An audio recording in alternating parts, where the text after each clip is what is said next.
past 7 years, I've spent probably thousands of hours on the internet imploring over the same five obsessions, which I now look back on with both nostalgia and intense regret. Today, I will attempt to justify that time spent by calling it research. Let's talk about fandom culture. At the birth of the internet, people knew something special was happening. As cliche as it is to say this, we were connected in an entirely new way. People had predicted that the way we worked, socialized, and found entertainment would be accelerated and made accessible with the touch of a finger. But people could have never predicted this monstrosity. What you're looking at right now might not be very familiar to some of you. And if it isn't, that means that you're not on Reddit and most likely still have a life. Good for you. This is r/place, and it was once a blank canvas where people were allowed to place one tiny pixel every 5 minutes. Alone, it might be nearly impossible to make anything that looks like an actual image. But fandoms and other communities got together. Hundreds and thousands of people somehow immaculately planned where to place their pixels and claim their space on this virtual map. I don't know about you, but this is pretty cool to me. Before we get started, I want to define exactly what a fandom is. According to Oxford Languages, who I was surprised to hear actually define this term, a fandom is a subculture composed of fans, categorized by a feeling of empathy and camaraderie with others who share a common interest. Although they are, by definition, subcultures, people often don't see fandoms as such, probably because the formation of these subcultures doesn't exactly fit the traditional method. Group of large people living in generally the same geolocation start to form maybe the same language or accent, create art, share some common values. Versus fandoms, on the other hand, typically form from people discovering and enjoying a type of content. Then, stemming and often straying from this media, they may form their own lingo, create their own art, write some questionable literature, and share some common values. All jokes aside, it seems that with the aid of the internet, fan culture has, in almost all ways but physical, become a true culture that people often strongly identify with and frequently interact with.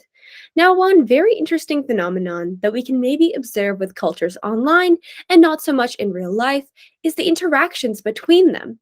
Most fandoms often choose to lead their interactions and create media on the same platforms. Although some are large enough to have their own websites or create exclusive subreddits, it is fan culture common knowledge that Tumblr is known for fandoms flocking to it, Wattpad is notorious for bad fanfiction, DeviantArt is kind of dead now, but there's a lot of good fan art on there.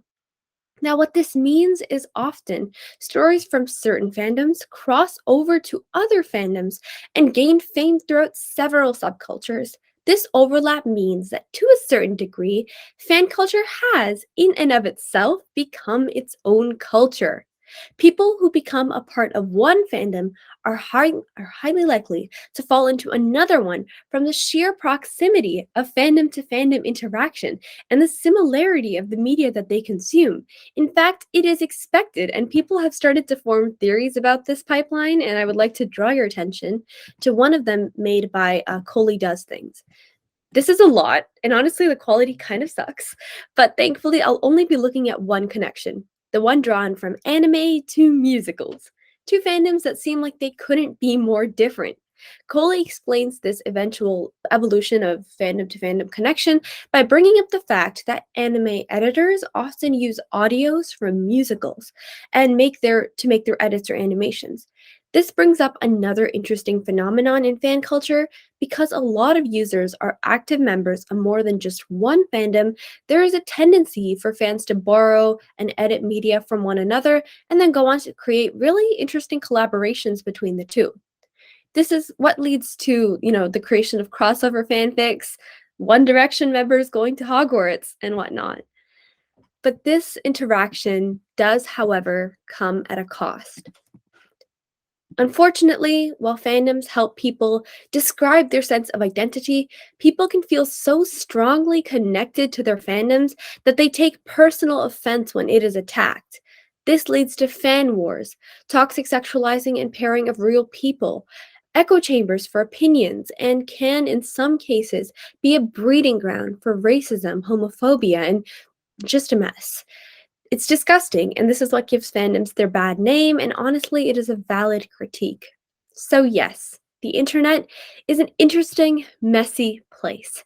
As its own unique culture begins to grow, it can sometimes feel so niche and selective because of the way it evolves. I mean, look at this.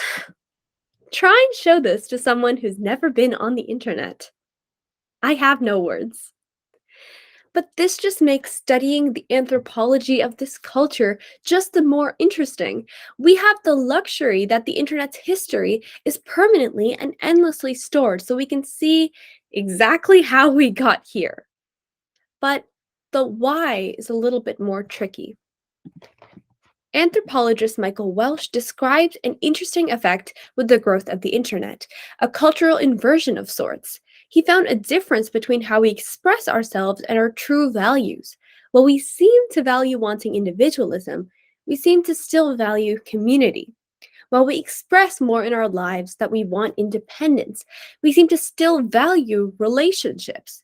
What is interesting is that the only way both of these can exist simultaneously is with the internet. And during a time when we were locked in at home during the pandemic and essentially forced to live our lives through individualism and independence, it seems our values really shined in our online communities, like fandoms. As we are recovering from the pandemic and rebuilding our own social circles, I think we are all realizing the importance of communities. Whether you realized it or not, when you were locked in at home and isolated, maybe your sense of community was substituted by communities online. I mean, even the Brampton Library, for me as a volunteer, built an online community where I could talk to people about issues that mattered to me. And so I guess I, for one, know that my teen years will always strongly be connected to the experiences I made with other people in the fandoms I joined. And although they get a bad rep, and it is certainly not immune to criticisms, are fandoms such a bad thing? I mean, they inspire artistic movements, conversations on pressing issues, and spreading goodwill in a community or donating considerable amounts to charities, all under the name of a shared love of art created in this world. Maybe we should be considering fandoms just as any other culture, a place of belonging. Thank you.